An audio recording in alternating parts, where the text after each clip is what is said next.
So hi everyone, कैसे हैं आप सब? In this video we are going to do the controlling chapter of our ISC Commerce Class 12. इस chapter के साथ हमारा मैनेजमेंट का पूरा सेक्शन कंप्लीट हो जाएगा and then we will be left with marketing and consumers protection. तो चलिए इस चैप्टर को हम लोग शुरू करते हैं. There is no change in the syllabus for this chapter, इसलिए मैं आपको सिलेबस नहीं दिखा रहा because there is no change in the syllabus. अब हम लोग इस चैप्टर को स्टार्ट करेंगे और हम लोग जो डिस्कशन स्टार्ट करेंगे वो स्टेप्स के साथ स्टार्ट करेंगे. इसके दो तीन फायदे हैं. नंबर वन, आपको स्टेप समझ में आ जाएगा. नंबर टू, आपको मीनिंग भी वहीं समझ में आ जाएगा. कंट्रोलिंग क्या होता है, मीनिंग भी आपको वहीं समझ में आ जाएगा. So we will do meaning and steps both together.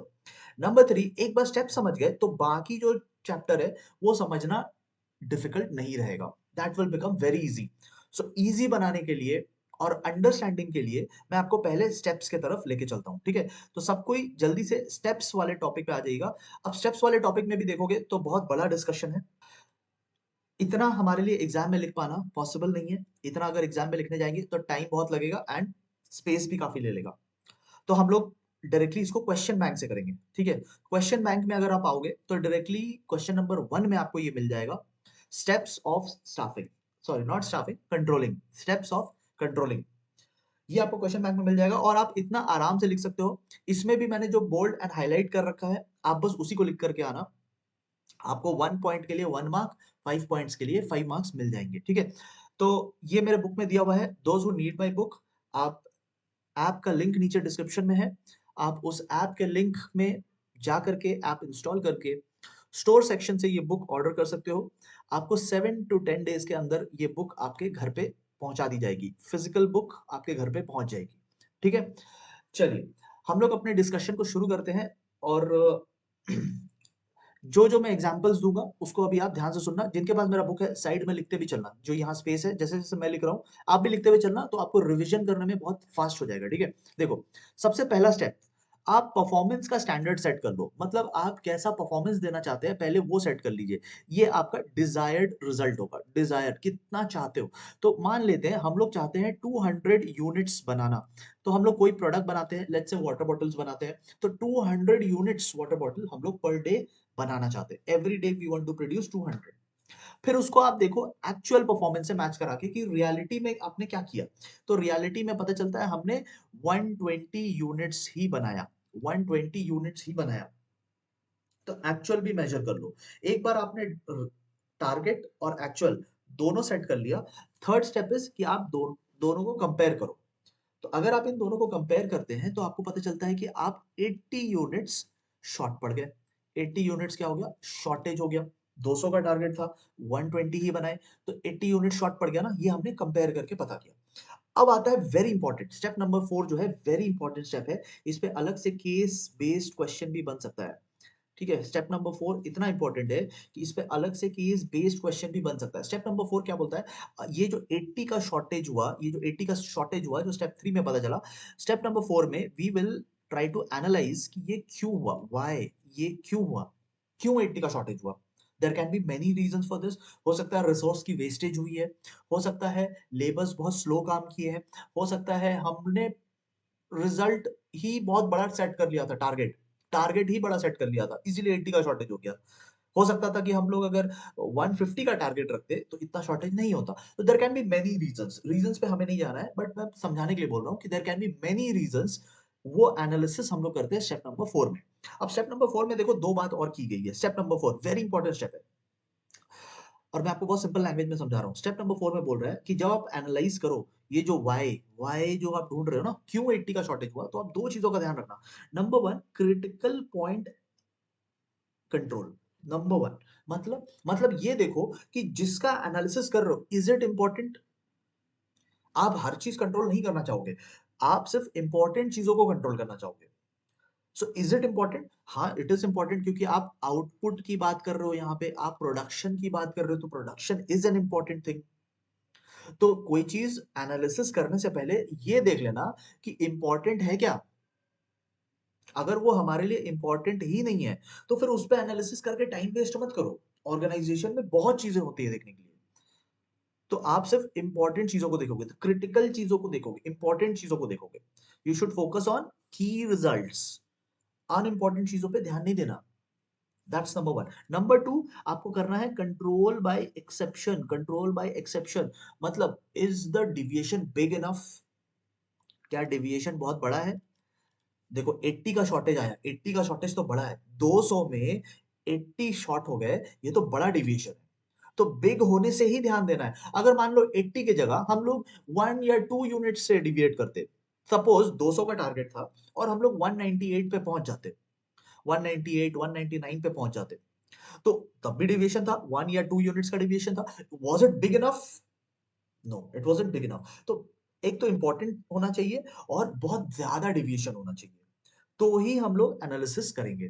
तो एनालाइज हमें करना है, व्हाई का आंसर हमें पता करना है, बट व्हाई पे तभी जाएंगे if the thing is very important and the deviation is very large, otherwise हम लोग एनालिसिस नहीं करेंगे। ठीक है, तो यहाँ पे इंपॉर्टेंट भी था, लार्ज डिविएशन भी है, that is why we are analysing. और एक बार आपने कारण पता कर लिया तो लास्ट स्टेप तो बहुत सिंपल है, अब आप करेक्टिव एक्शन ले लो। Now you know what is your mistake. हो सकता है रिसोर्स वेस्टेज हो रहा था तो रिसोर्स वेस्टेज रुकवाओ, हो सकता है आपके लेबर्स बहुत स्लो काम कर रहे थे तो लेबर्स चेंज करो, ब्रिंग बेटर लेबर्स। हो सकता है आपका टारगेट बहुत बड़ा था, टारगेट को फिर रियलिटी से मैच कराओ, अनरियलिस्टिक टारगेट था तो उसको रियलिस्टिक बनाओ। तो जो भी प्रॉब्लम थी उसको करेक्टिव एक्शन ले लो उसके ऊपर। ठीक है, सो इससे हमारा आपको समझ में आ गया कि फिर कंट्रोलिंग क्या है। कंट्रोलिंग बेसिकली ऑफ ट्रैक चीजों को बैक ऑन ट्रैक लाने का काम है। कंट्रोलिंग से हम लोग ऑफ ट्रैक चीजों को बैक ऑन ट्रैक लेकर के आते हैं। जो हम लोग 120 यूनिट्स पे चले गए थे, हम लोग ऑफ ट्रैक चले गए थे, 200 के जगह 120 पे चले गए थे, तो वापस से 200 पे कैसे आना है, करेक्टिव एक्शन लेकर के आना है। ठीक है, तो इसके लिए हमें 5 स्टेप्स में पता करना है। सबसे पहले आप ये पता करो कि बनाना कितना है, दूसरा ये पता करो कि आप एक्चुअल में कितना बना रहे हो, थर्ड स्टेप में आप देख लो डिविएशन कितना है, फोर्थ स्टेप में उसको स्टडी करो, पता करो कि क्यों इतना डिविएशन हो रहा है। डिवीजन पता करने टाइम दो चीजों का ध्यान रखेंगे, it should be important, it should be big enough. ठीक है, और लास्टली करेक्टिव एक्शन ले लो, जो आपने स्टेप 4 में रीजंस पता किए, स्टेप 5 में उसके करेक्टिव एक्शंस ले लो। तो इससे क्या होगा, आपका staffing, sorry not staffing, controlling का स्टेप्स कंप्लीट हो जाएगा। So this is how you will control, this is how you will control. ठीक है, तो आपको बस उतना ही लिख करके आना है जितना मैंने बोल्ड, अंडरलाइन या हाईलाइट कर रखा है। ठीक है, इतना लिखोगे आपको 5 मार्क्स मिल जाएंगे। अपने वर्ड्स में भी समझा सकते हो बट पॉइंट हेडिंग आप कोशिश करना यही लिखो, पॉइंट हेडिंग यही लिखना। एक्सप्लेनेशन आप अपने वर्ड्स में लिख सकते हैं। Try to quote whatever bold and underlining I have done. ठीक है, चलिए, तो क्वेश्चन बैंक का हमारा एक क्वेश्चन हो गया और हमारा एक बहुत बड़ा टॉपिक भी हो गया। चलो, सिंस टॉपिक्स उतने लिंक्ड नहीं है तो कोई भी टॉपिक कभी भी कर सकते हैं, तो मैं आपको मैनेजमेंट बाय एक्सेप्शन टॉपिक पहले करा देता हूँ। ठीक है, मैनेजमेंट बाय एक्सेप्शन, इसको कंट्रोल बाय एक्सेप्शन भी बोल सकते हैं, कंट्रोल बाय एक्सेप्शन। अभी हमने थोड़ा सा डिस्कशन किया ही था तो इसको कंप्लीट करते हैं। ठीक है, कंट्रोल बाय एक्सेप्शन क्या बोलता है, कंट्रोल बाय एक्सेप्शन ये बोलता है कि आप सिर्फ एक्सेप्शनल चीजों को कंट्रोल करो, मतलब जहां पे डिविएशन बहुत बिग है, big and important, big and important. आप 100% हर चीजों को नहीं कंट्रोल कर सकते। As a manager you also have 24 hours. उस 24 आवर्स में से 14 आवर्स आप लगभग काम करेंगे। तो उस 14 आवर्स में, 15 आवर्स में, 13 आवर्स में, जो भी आपका ऑफिस टाइमिंग है, उसी में आपको सब कुछ कंट्रोल करना है। तो आप एक एक चीज पे ध्यान नहीं दे सकते, आप सिर्फ इंपॉर्टेंट चीजों पे ध्यान देंगे। और इंपॉर्टेंट के साथ साथ आप सिर्फ बड़े डिविएशन जहां आते हैं, बड़े फॉल्ट जहां आते हैं, उस पे ध्यान देंगे। You can not control everything, so you will control only exceptional things. ठीक है, तो ये हो गया उसका मीनिंग। एक बार आप इस चीज को पढ़ लेना, आपको मीनिंग समझ में आ जाएगा। और इसके कुछ बेनिफिट्स है, आप यहाँ पे एनी 2 to 3 बेनिफिट्स पढ़ लेना, तो आपको ये टॉपिक पूरा कंप्लीट हो जाएगा। ठीक है, क्या क्या बेनिफिट हो सकता है, इससे आपका टाइम सेव होगा। एग्जीक्यूटिव, एग्जीक्यूटिव यानी कि मैनेजर, मैनेजर का टाइम सेव होगा, because he will not look after everything, he will look after important things. Manager है ना, तो इंपॉर्टेंट चीजों को देखेगा और बड़े डिविएशन वाले चीजों को देखेगा। ठीक है, नेक्स्ट बेनिफिट क्या हो रहा है, नेक्स्ट बेनिफिट ये हो रहा है कि you will better utilise the managerial talent. एक मैनेजर है, बहुत नॉलेजेबल एक्सपीरियंस्ड मैनेजर है, तो आप उसको छोटे छोटे काम में लगा के उसका टैलेंट वेस्ट नहीं करना चाहोगे। You will like to utilise the manager by giving him bigger task. ठीक है, तो उसको बड़े टास्क हम लोग देंगे। यस, पॉइंट नंबर 4 जो है ये थोड़ा इजी है और कनेक्टेड है। देखो, it speeds up decision making. कोई भी डिसीजन लेना जल्दी हो पाएगा, क्योंकि मैनेजर अगर ओवरबर्डन्ड रहता है विद स्मॉल स्मॉल टास्क, तो फिर वो डिसीजन मेकिंग कब करेगा? एक बार में तो एक ही जगह फोकस करेगा ना। So if he is focusing on small things, he will not be able to take big decisions. तो बड़े डिसीजन लेने के लिए उसको फ्री करना बहुत जरूरी है। तो जब वो फ्री हो जाएगा, when he is only looking after important things and big things, that will speed up his decision making, because now he has time for all that. ठीक है, तो इसमें आप क्या पढ़ोगे? एक तो आप मीनिंग पढ़ लेना, मैनेजमेंट बाय एक्सेप्शन या कंट्रोल बाय एक्सेप्शन का क्या मतलब होता है। ठीक है, it is basically focusing on big and important things, ignoring all small and less important things. ठीक है, इसके फायदे मैंने आपको समझा दिए। टाइम बचेगा, डिसीजन मेकिंग जल्दी होगी, और टैलेंट जो है वो इंपॉर्टेंट चीजों पे लगेगा, अननेसेसरी चीजों पे वेस्टेज नहीं करना। ठीक है, तो ये था मैनेजमेंट बाय एक्सेप्शन। ये वाला टॉपिक जो है ना, ये सैंपल क्वेश्चन पेपर में भी आ चुका है। सैंपल क्वेश्चन पेपर 2025 में आ चुका है। ठीक है, क्वेश्चन बैंक में मैंने दिया है।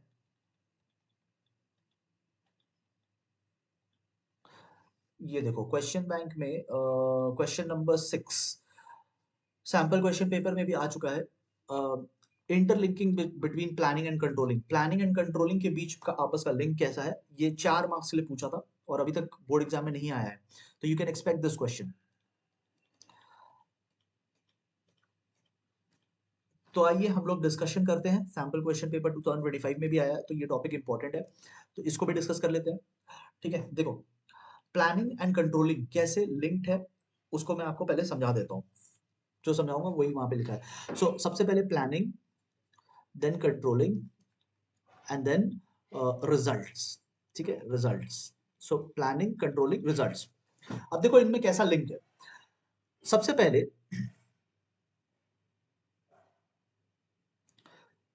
प्लानिंग, कंट्रोलिंग एंड रिजल्ट्स, इनमें कैसा लिंक है? देखो, अगर आपने प्लानिंग किया, you did your plan, you made your plan, but आपने कंट्रोल नहीं लगाया, डिविएशंस करेक्ट नहीं किए, तो फिर आपको रिजल्ट्स नहीं मिलेगा।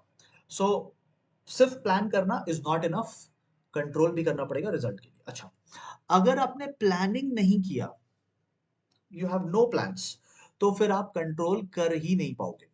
कंट्रोल क्या करोगे? How will you control the deviation? आपको 200 यूनिट्स बनाने थे, आपने 120 बनाए, तो आपको पता चलेगा कि आप 80 शॉर्ट हो। बट अगर आपका कोई प्लान ही नहीं है और आपने 120 यूनिट्स बनाए, तो आपको कैसे पता चलेगा कि आप कितने शॉर्ट हो? समझ रहे हो? If you don't have a plan, how will you know कि आप शॉर्ट कितने हुए? आपको तो बस एक्चुअल पता है, बट अगर प्लान ही नहीं है तो कंपेयर किससे करोगे? और कंपेयर ही नहीं किया तो शॉर्टेज पता नहीं चलेगा, और शॉर्टेज ही नहीं पता चला तो कंट्रोल होगा कैसे? क्या कंट्रोल करोगे? You don't know how much you are short. तो विदाउट प्लान कंट्रोल नहीं हो सकता, देयरफॉर अगेन रिजल्ट नहीं मिलेगा। देयरफॉर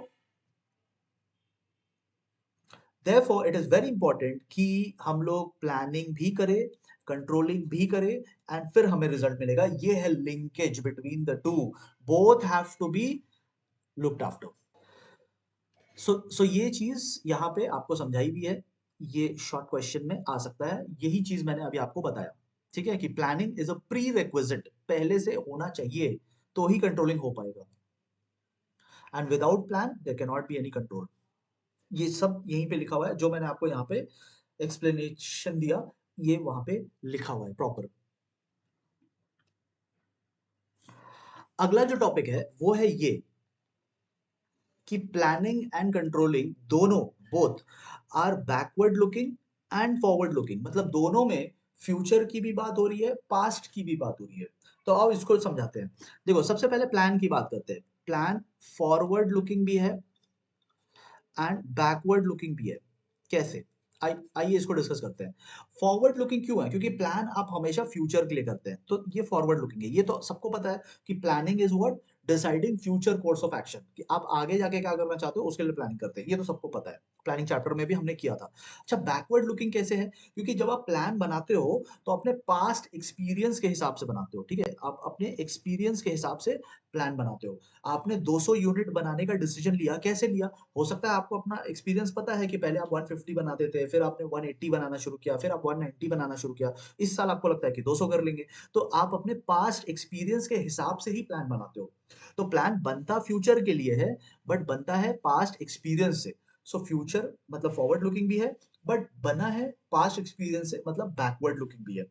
ठीक है, तो प्लान का समझ में आ गया। कंट्रोल की बात करते हैं। कंट्रोल कैसे फॉरवर्ड लुकिंग है? कंट्रोल में जब हम लोग करेक्टिव एक्शन लेते हैं, करेक्टिव एक्शन लेते हैं, स्टेप नंबर 5, करेक्टिव एक्शन लेते हैं, तो वो फ्यूचर के लिए लेते हैं। जो हुआ वो तो हो गया, अब करेक्टिव एक्शन फ्यूचर के लिए ले रहे हैं।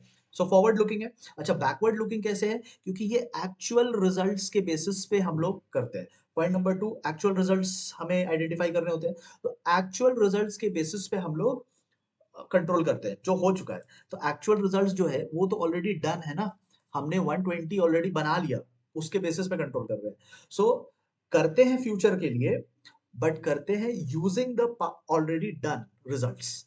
जो पास्ट रिजल्ट्स ऑलरेडी मिल चुके हैं उसके बेसिस पे कर रहे हैं। सो दोनों में ही फॉरवर्ड लुकिंग भी है और दोनों में बैकवर्ड लुकिंग भी है। इसका प्रॉपर एक्सप्लेनेशन यहाँ पे मैंने आपको लिख करके दिया है। जितना बोल्ड, अंडरलाइन, हाइलाइटेड है उस पे स्ट्रेस करना, आपको समझ में आ जाएगा। तो मेरे एग्जांपल्स और रिटन जो है बस इस पे ध्यान देना, आपको समझ में आ जाएगा। 2-3 मार्क्स का क्वेश्चन यहाँ पे भी बन सकता है। तो यहाँ पे हमने दो चीजें डिस्कस की। सबसे पहला हमने डिस्कस किया प्लानिंग और कंट्रोलिंग का इंटरलिंकिंग, ये सैंपल क्वेश्चन पेपर में भी आया है, ठीक है, इंटरलिंकिंग। और दूसरा हमने डिस्कस किया कि दोनों फॉरवर्ड लुकिंग दोनों बैकवर्ड लुकिंग कैसे है, वो भी मैंने आपको समझा दिया। ठीक है, सो ये भी टॉपिक हमारा कंप्लीट हो गया।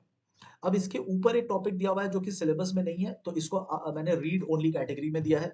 जिनको पढ़ना है वो पढ़ सकते हैं, जिनको नहीं पढ़ना है वो ना पढ़े। ठीक है, लास्ट एक टॉपिक हमारे सिलेबस में रह गया, वो है इंपॉर्टेंस ऑफ प्लानिंग। ठीक है, इसके साथ हमारा प्लानिंग चैप्टर कंप्लीट हो जाएगा। तो यहीं से हमने डिस्कशन आज का शुरू किया था। Importance of, sorry not planning, importance of controlling. Last जो हमारा टॉपिक रह गया है इस चैप्टर में वो है इंपॉर्टेंस ऑफ कंट्रोलिंग। ठीक है, अगर आपको मेरा समझाना पसंद आता है, अगर आपको अंडरस्टैंडिंग बढ़ती है, जो भी मैं इमेजेस वीडियोस के थ्रू समझाता हूँ आपको, अगर आपकी इसकी अंडरस्टैंडिंग बढ़ती है, तो do share this video with your friends also, and please like this video so that मुझे मोटिवेशन मिले आगे जल्दी जल्दी वीडियोस लाने के।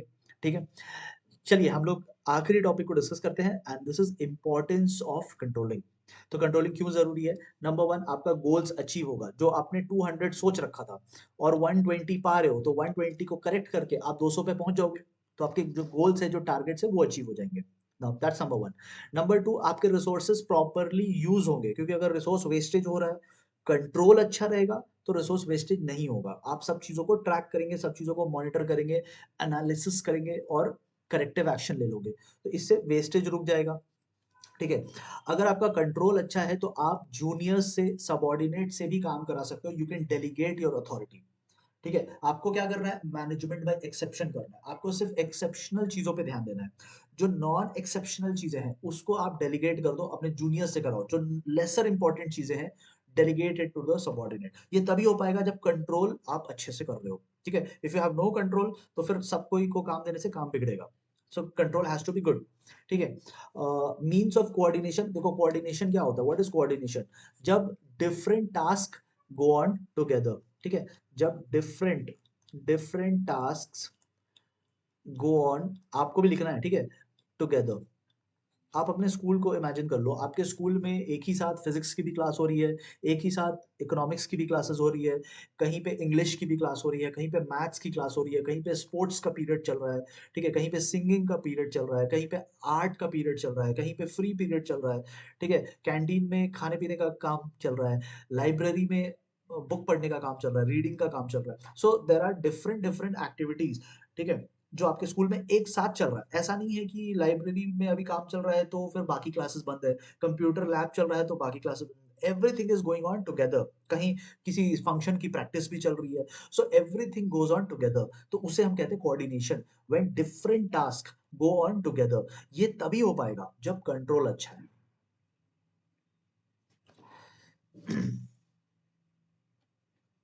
And lastly better employ moral. ठीक है, एम्प्लॉय का काम में मन लगा रहेगा, उसका मोटिवेशन लगा रहेगा अगर वो कंट्रोल हो रहा है तो। If you are not controlling your employees तो एक टाइम के बाद they will not feel like working, वो काम नहीं करना चाहेंगे, वो बैठे रहेंगे, टाइम पास करेंगे और फिर घर चले जाएंगे। ऐसे दिन पे दिन होता रहेगा एंड इससे क्या है, उनका फिर ऑफिस में कोई मोटिवेशन नहीं रह जाता। उनको अगर कोई टारगेट ना मिले, उनको टारगेट बेसिस पे काम ना मिले, अगर उनको कोई मॉनिटर ना कर रहा हो, उनको कोई गाइड ना कर रहा हो, उनको कोई कंट्रोल ना कर रहा हो, सो उनका भी काम से एक तरीके से मन हट जाता है। सो उनका भी मोटिवेशन बनाए रखने के लिए कंट्रोलिंग इज इंपॉर्टेंट। तो there are many reasons, 5 at least आप कर लेना, importance of controlling. With this we have completed this chapter also, and we have completed management का full topic also. Now we are left with marketing and consumer protection. ये हमारा 3 chapters बचे हैं। ठीक है, मार्केटिंग के 2 and consumer protection 1, 3 chapters we are left with. So अगर आपको अच्छा लगा है तो इस वीडियो को जरूर लाइक कीजिएगा and do share it with your friends. Book की जिनको भी जरूरत है तो आप ऐप का लिंक नीचे डिस्क्रिप्शन बॉक्स में है, आप वहां से ऑर्डर कर सकते हो बुक को। It will reach you in approximately 7 to 10 days, and this is the only book which you should be using for this attempt. It is updated and it is crisp. आपको जितना लिखना है उतना ही इसमें समझाया गया है। So make sure you get this, and हम लोग मिलेंगे अगले चैप्टर में। Thank you so much everyone.